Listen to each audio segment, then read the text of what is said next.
I remember clearly the deaths of 3 men.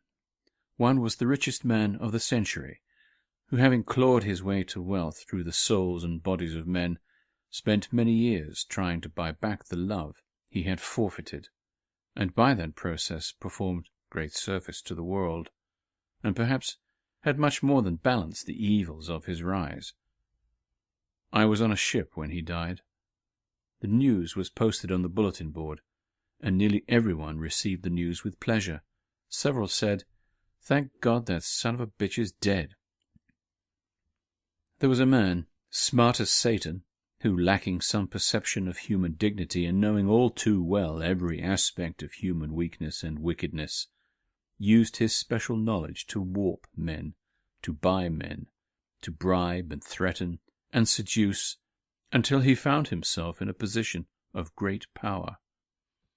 He clothed his motives in the name of virtue, and I have wondered whether he knew that no gift will ever buy back a man's love when you have removed his self-love. A bribed man can only hate his briber. When this man died, the nation rang with praise and, just beneath, with gladness that he was dead.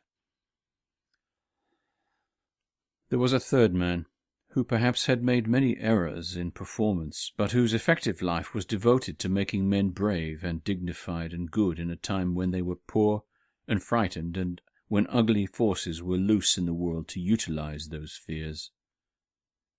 This man was hated by the few. When he died, the people burst into tears in the streets, and their minds wailed, "What can we do now?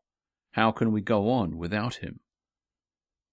In uncertainty, I am certain that underneath their topmost layers of frailty, men want to be good and want to be loved.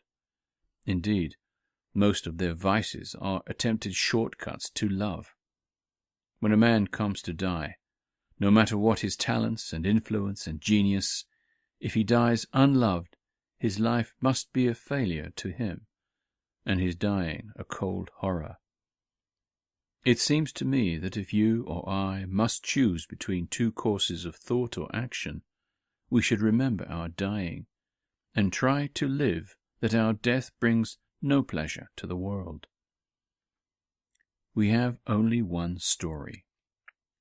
All novels, all poetry, are built on the never-ending contest in ourselves of good and evil, and it occurs to me that evil must constantly respawn, while virtue is immortal.